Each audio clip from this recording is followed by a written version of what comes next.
la gran prioridad nacional. Aceleremos en cuanto de nosotros dependa el establecimiento de condiciones más equitativas para la educación de los más pobres y marginados, muy especialmente las poblaciones indígenas. Concretémonos en ellos nuestro compromiso investigadores. Muchas gracias.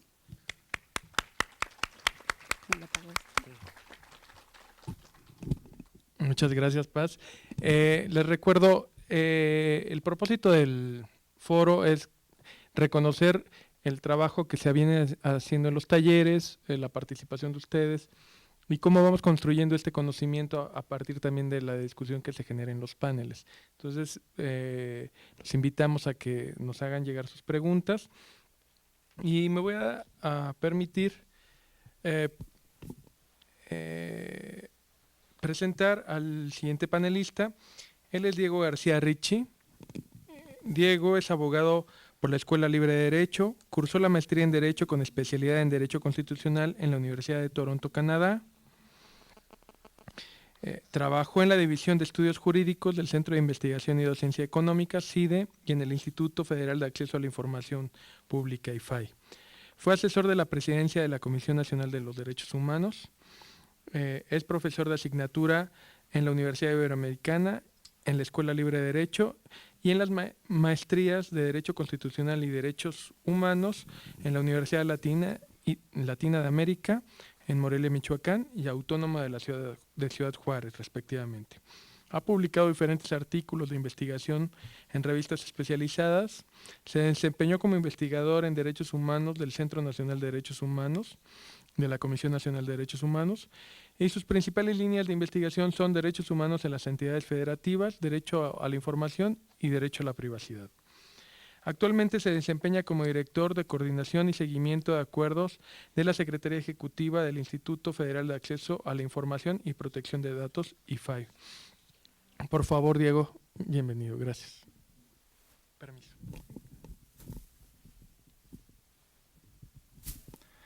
Muchísimas gracias, Raúl. Pues antes que nada, a mí me gustaría felicitar al Instituto Politécnico Nacional y a todas las instituciones convocantes por la organización de una edición más del Foro Internacional de Derechos Humanos y Tecnologías de la Información, el cual, sin duda alguna, se ha convertido en un referente obligado en México para todos aquellos a los que nos interesa hablar y sobre todo debatir acerca de estos temas. Les agradezco mucho la invitación. Bien, yo quisiera explicar un poco cómo orienté esta presentación, que fue más que nada viendo hacia las tecnologías de la información y cómo ellas, a través del empoderamiento ciudadano, pueden hacer cambios educativos importantes. Y bueno, con esa perspectiva quisiera abordarla, ¿no? El surgimiento de una nueva era. El siglo XX será recordado por dos sucesos que no solo sacudieron a la humanidad, sino cambiaron su porvenir: la Segunda Guerra Mundial y el surgimiento de la era de la información. El primero le heredó al mundo un nuevo paradigma para la protección de la dignidad de las personas, los derechos humanos. El segundo, un cambio económico, social y cultural sin precedentes. Esta tarde me gustaría compartir con ustedes algunas ideas relacionadas con los derechos humanos y con la también llamada revolución de las tecnologías de la información. La idea de estar frente a una nueva revolución comenzó a surgir a finales de los años 90 debido a la importancia que Internet adquiría cada día en los países desarrollados.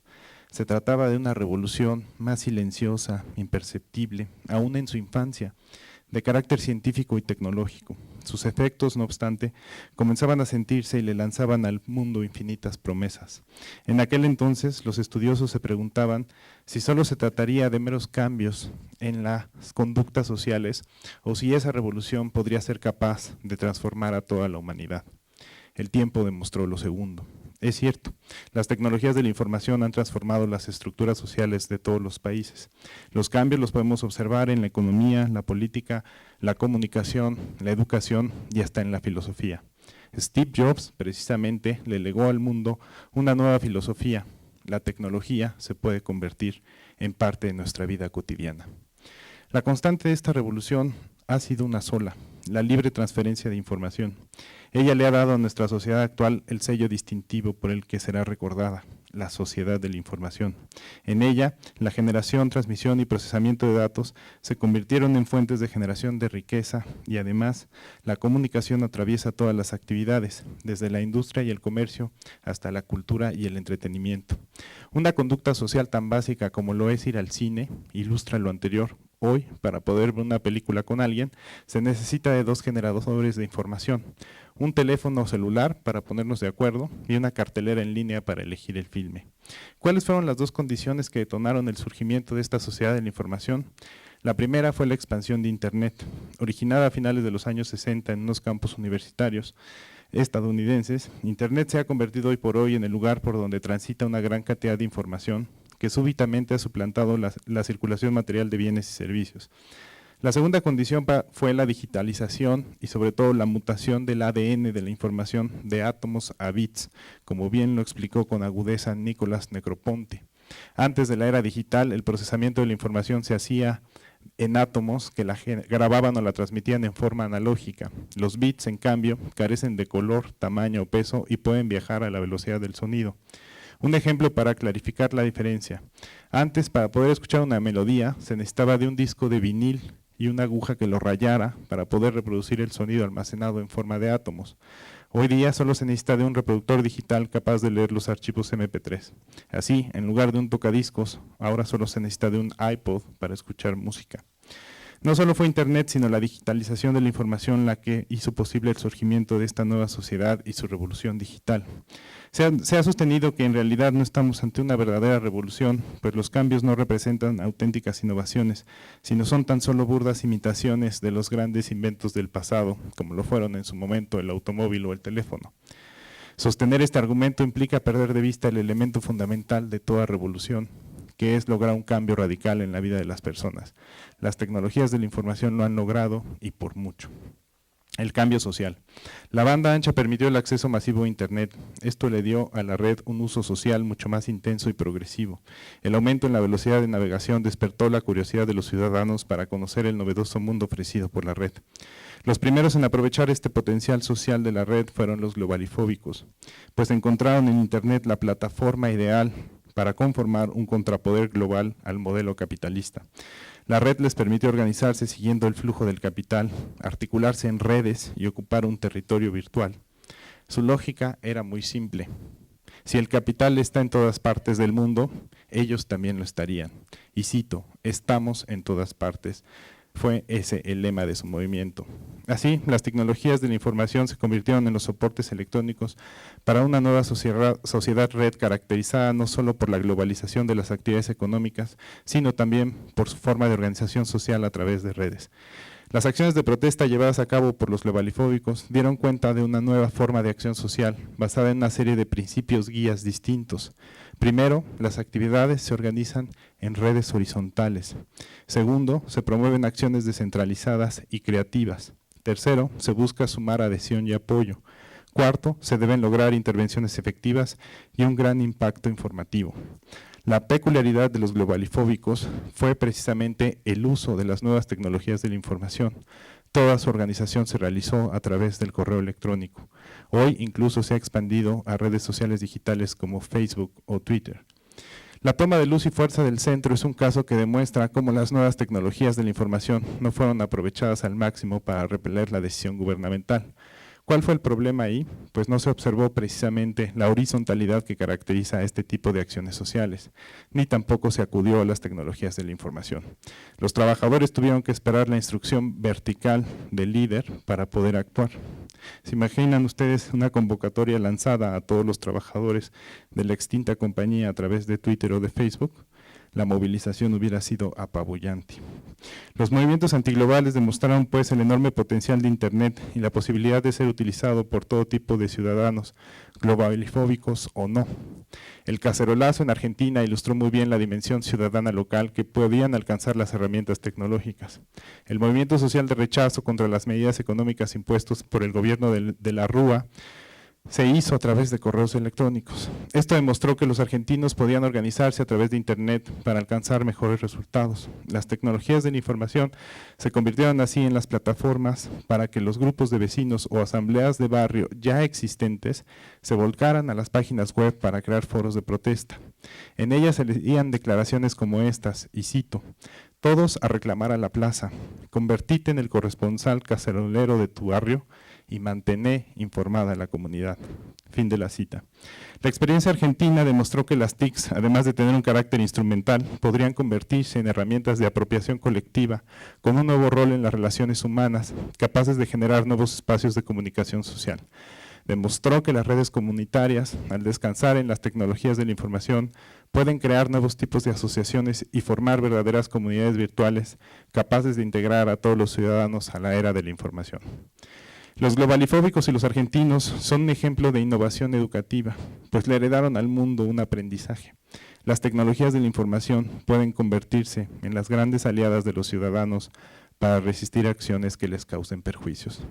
Estas acciones podrían ser precisamente las violaciones a sus derechos humanos, porque la innovación educativa no solo se reduce a la creación de programas de software para la transmisión de conocimiento, sino implica también alcanzar cambios sociales a través del ejercicio de los derechos y libertades fundamentales. Un ejemplo de lo anterior podrían ser los migrantes. Este grupo en situación de vulnerabilidad podría encontrar en las tecnologías de la información a sus grandes aliadas para denunciar la comisión de delitos, los actos de corrupción, pero sobre todo las violaciones a sus derechos humanos. Para ello no solo se requiere de voluntad ciudadana, sino también del ejercicio de recursos económicos y humanos. En este caso se requeriría la instalación en lugares estratégicos como podrían ser las oficinas de correos o albergues, de computadoras con accesos a Internet para facilitar las denuncias anónimas, tanto de los migrantes como de los ciudadanos, que tienen conocimientos de prácticas contrarias a los derechos humanos de estas personas. Los migrantes por sí solos no acuden a denunciar. La participación ciudadana a través de las herramientas tecnológicas. Las tecnologías de la información tienen entonces el enorme potencial de empoderar a los ciudadanos, pues ponen al alcance de un mayor número de individuos la información que les permitirá participar en los asuntos públicos. Sin embargo, me temo decirles que las herramientas tecnológicas también tienen un gran defecto. No generan ciudadanía donde no la hay previamente. Tampoco aumentan la participación ciudadana de manera automática. No obstante, sí ofrecen muchas potencialidades y promesas para ejercer derechos humanos y para construir procesos democráticos más participativos, capaces de acercar a las autoridades con los ciudadanos. ¿Cómo? Debido a que son un canal de comunicación de ida y vuelta, los ciudadanos pueden interactuar con la autoridad, transmitiéndoles sus requerimientos, demandas o denuncias respecto de sus situaciones particulares o las de sus organizaciones o comunidades. Las autoridades, a cambio, reciben retroalimentación por parte de los usuarios reales a quienes están destinadas. Así pues, las herramientas tecnológicas ofrecen la promesa de construir una nueva relación política con los ciudadanos, pues estos podrían generar reclamos por violaciones a derechos humanos y participar en el diseño de políticas públicas encaminadas a combatirlas y a lograr su plena vigencia. De esta forma, las nuevas tecnologías de la información ofrecen promesas muy puntuales a los ciudadanos, como podría ser una mejor calidad de vida alcanzada a través del ejercicio pleno de derechos y libertades fundamentales. Y también lograr un mayor empoderamiento, el cual se verificará con el hecho que los grupos, comunidades o movimientos sociales contarán con nuevos canales de comunicación entre ciudadanos. Al iniciar esta presentación mencioné que el siglo XX le heredó al mundo dos nuevos paradigmas revolucionarios, la protección de los derechos humanos y la era de la información. Sin embargo, los paradigmas no actúan solos, sino que dependen siempre de una sociedad que no solo los haga suyos, sino que los defienda. Está en nosotros la decisión de adoptar y hacer nuestros estos paradigmas, resultado de todo un medio siglo de humanidad. Muchísimas gracias.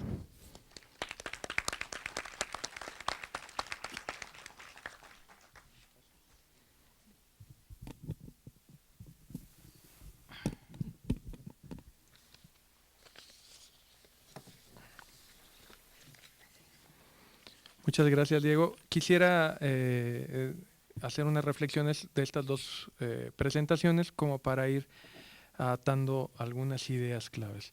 Nos comenta Paz que es muy importante hacer un análisis de las investigaciones educativas Y de los hallazgos que ella descubre en las investigaciones que se desarrollaron, efectivamente da cuenta del problema que tienen los derechos humanos.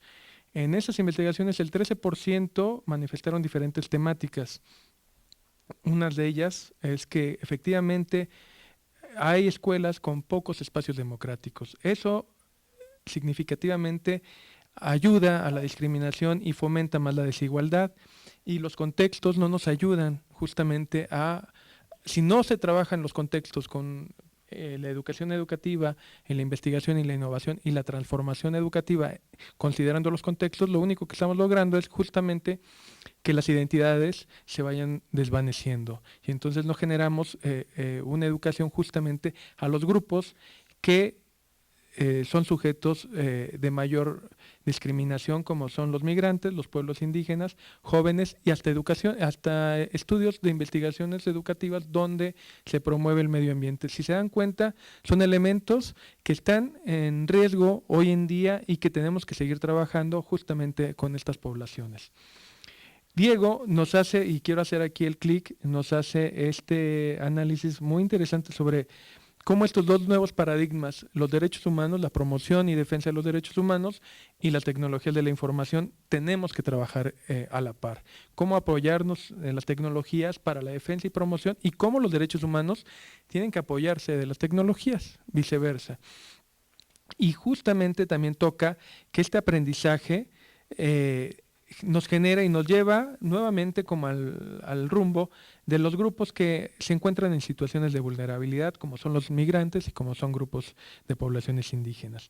Entonces, ¿cómo generar que este paradigma, derechos humanos, tecnologías de la información e innovación educativa e investigación, nos ayuden a una transformación en donde ahora sí, donde el respeto a los derechos humanos sean una realidad? ¿Cómo llevarlo a la práctica? Lo dejo como pregunta justamente porque me parece que en los dos siguientes paneles vamos a ir un poco más clarificando estas ideas. Nuevamente los invito a que nos hagan llegar sus preguntas para que se enriquezca este grupo de trabajo. Bueno, me da mucho gusto presentar a la doctora a Rafael Santoyo Sánchez. Rafael tiene licenciatura en Pedagogía con mención honorífica por la Universidad Nacional Autónoma de México. Cuenta con estudios de doctorado en Educación. Él es profesor e investigador en la Universidad Nacional Autónoma de México. Es coordinador general de apoyo a la docencia en la Asociación Nacional de Universidades e Instituciones de Educación Superior, ANUES. Es director de Estudios de Planeación de la Secretaría de Educación Pública. Es conferencista, ha dado cursos y asesorías en todas las universidades públicas del país, y también ha participado en cursos, conferencias y asesorías en universidades de Centro y Sudamérica. Y me da mucho gusto presentar a Rafael, que justamente es un promotor también de este trabajo de los derechos humanos. Por favor, Rafael. Gracias.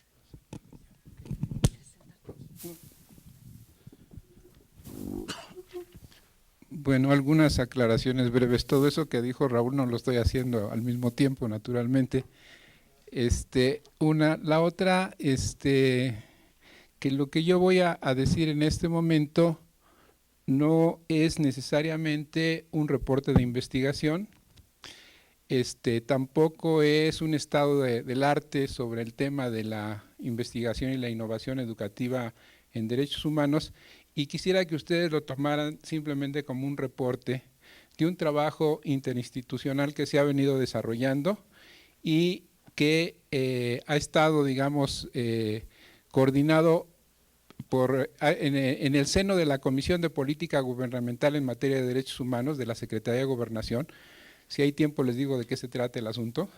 Y ha estado coordinado por dos partes, que por una de ellas es la Secretaría de Educación Pública, cuyo titular representante de las dependencias de la Administración Pública es el maestro Rafael Freire, director general de Planeación, y por la doctora Gloria Ramírez, que es la coordinadora de la Cátedra UNESCO de la UNAM. De suerte que yo sería una especie así como de vocero, una persona que ha acompañado este proceso, pero que los méritos naturalmente a mí no me corresponden. En fin, entonces vamos a hablar esto de el Programa Nacional de Educación en Derechos Humanos. También quisiera decir cuál es el estatus de este programa. Este programa es hoy por hoy un proyecto todavía, en tanto que el recorrido que ha hecho y que tendrá que hacer en el futuro todavía no concluye. Es decir, las instancias y las autoridades que están encargadas de analizar y aprobar este programa todavía no concluye. Entonces, esa es una nota que me parece importante. Creo que yo soy el que le cambia, ¿verdad?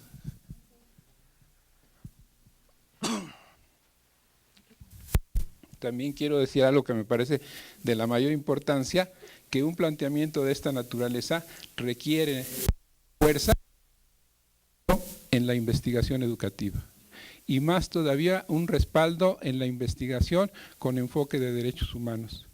Y ahí estamos en un problema porque hasta donde yo conozco todavía esto está en ciernes, es decir, a ver cómo le hacemos para que se pueda incluir los derechos humanos en el sistema educativo nacional en todos sus tipos, niveles y modalidades. Esto simplemente expresado así representa un reto de enormes magnitudes que requiere de experiencia, de talento, de metodologías y de mucho trabajo.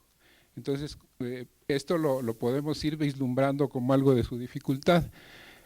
En primer término, creo que es importante decir que el proyecto de programa se nutre de eso que aquí se llama un movimiento en defensa de los derechos humanos. En donde quiera que veamos, este movimiento existe a nivel internacional, en la medida que México ha firmado una gran cantidad de compromisos en tratados, convenios, convenciones y demás, y a nivel nacional pues existe una gran cantidad de asociaciones, de instituciones que se dedican a la promoción y defensa de los derechos humanos. De suerte que este programa se viene a sumar a este gran movimiento. El movimiento es tan grande, tan inspirador, tan pujante, como podamos verlos, asomarnos a este mundo y inspirarnos en nuestro quehacer profesional para poder desarrollarnos y aportar en este sentido. Entonces, este es un movimiento que está, y este movimiento necesita cauces, necesita institucionalizarse, necesita sumar esfuerzos, y eso es lo que podríamos decir que es necesario crear una política pública de Estado en materia de educación en derechos humanos.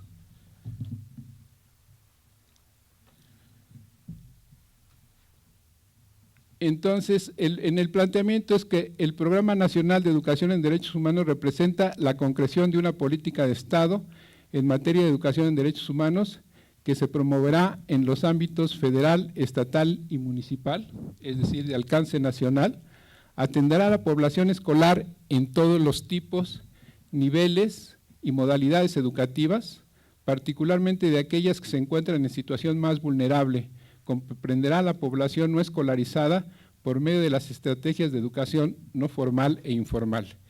Si podemos dimensionar el alcance de esto, ya nos podemos pensar cuánto tiempo y cuántos esfuerzos serían necesarios para lograr esto. Y repito, yo creo que la investigación educativa y la investigación en derechos humanos tendrá mucho que hacer aquí. Esta política pública se basa en la institucionalización del enfoque de derechos humanos, por medio del cual las prácticas educativas asociadas a este se hacen suficientemente regulares y continuas, son reguladas y mantenidas por normas, forman parte de políticas de planeación y cobran una importancia significativa en la estructura curricular y en la definición de objetivos, metodologías de enseñanza y aprendizaje. En consecuencia, la educación en derechos humanos adquiere un marco de acción que propicia el diseño de una política pública específica que sea la expresión y la concreción de la política de Estado en esta materia, Esta política educativa, cuya primera expresión patente es el mismo programa, es de carácter nacional con alcance en los ámbitos federal, estatal y municipal.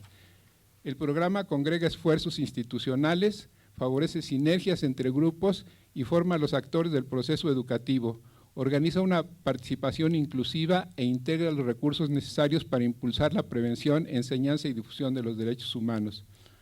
Aquí estarían los ámbitos en donde se plantea el programa, que es en el sistema educativo en general, en la administración pública federal. Esto quiere decir todos los servidores públicos, que con el mandato de las reformas constitucionales, los servidores públicos deberán tener una formación en derechos humanos, dado que una parte fundamental de su desempeño será el de promover, respetar los derechos humanos. Están los organismos públicos de derechos humanos a nivel nacional, algunas instituciones de educación superior, organizaciones de la sociedad civil, sindicatos, medios de comunicación y sociedad en general. ¿Se pueden ustedes imaginar si se logra movilizar los esfuerzos de instituciones y de personas en cada uno de estos ámbitos, cuál sería el resultado que se podría tener? Yo creo que si lo vemos en un momento dado, cuajar todo este esfuerzo, va a haber resultados que yo creo que van a ser muy benéficos para el país. El programa apunta hacia la construcción de una política pública en materia de derechos humanos que parte de 4 supuestos fundamentales. 1, que todas las personas sin distinción tienen derecho a recibir educación en derechos humanos, que el Estado tiene la obligación de proporcionarla, que tal obligación se debe cumplir de modo prioritario por medio de la educación formal, empezando por los niños y las niñas, que la formación de una cultura de respeto a la dignidad y aprecio a los derechos humanos no es solo una tarea de las instituciones educativas, sino de la sociedad en su conjunto. Características del programa. El programa es legítimo en cuanto se apega a la normatividad regional, nacional e internacional y cuenta con el aval de diversos sectores sociales. En este sentido, la ley de planeación ha sido un referente siempre que se ha cuidado para poder llevar a cabo todas las actividades del programa. Inclusivo porque es resultado de una amplia consulta que permitió integrar diversas visiones e intereses. Plural, con el concurso de las principales instituciones y actores comprometidos con la causa de los derechos humanos, sustentado en diagnósticos y análisis de diverso tipo, flexible y secuencial porque se adapta a las circunstancias actuales, además de realizarse por etapas sucesivas